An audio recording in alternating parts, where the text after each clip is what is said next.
It's time for Brooklyn Nets playoff basketball. The playoffs begin for the Nets today as they open their series against the Boston Celtics. And joining me from Beantown to chat about some Brooklyn basketball is New York Post Nets beat writer Brian Lewis. Brian, this is not an easy opponent for the Nets. The Celtics displayed an excellent defense throughout the regular season. So what makes this matchup so challenging for Brooklyn? How can I count the ways? Best defense in the league. Celtics are healthier. They're hotter. I think they closed 34 wins out of their last 46 games. And they've been together longer and they have more cohesion. So I think that about probably sums it up. Now, what I will say is the Celtics defense, they switch everything. 1 through 5, they switch more than anybody in the league. And that generally creates like one-on-one matchups and gets you into bad ISO habits. And the Nets have the 2 best isolation players probably in the history of basketball or isolation plays. So they're going to have to lean into that and hope that Kevin Durant and Kyrie Irving can both play major minutes and make all the right decisions on those ISO plays. We'll see if they can do that. Now, Brian, there are reports that Ben Simmons could make his Nets debut sometime in the middle of this series. If Simmons plays, how much do you think he could realistically help the team in this series?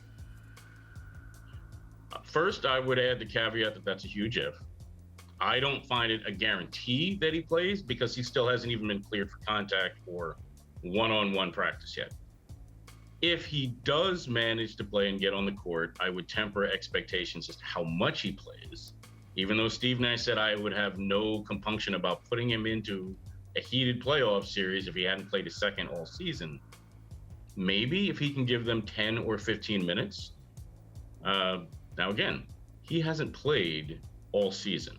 So I would also temper expectations on exactly how close he is to peak Ben Simmons. I think he can still pass. He's still 6'10". He's still got great vision. He can still help them as a playmaking role man. So basically doing, say, what Bruce Brown does, except half a foot taller. But I'm not sure that he's going to be at his offensive peak. And certainly defensively, when you're coming off a bad back, defending is probably even harder than playing offense when you're coming off a bad back. So I would temper expectations as to what you would think you're going to get from him, but 10 to 15 minutes would definitely be a boom. It would be helpful if the Nets could get that. Real quick before we get out of here, Brian, got to get this from you. What's your prediction? The Nets win the series or no? If Robert Williams does not play, I say Nets in 7. If Robert Williams plays, then I'm saying Celtics in 7. All right, there you go. You got it from Brian Lewis. That is the New York Post Nets beat writer. Brian, enjoy the series in Beantown. Oh, thank you much. Anytime.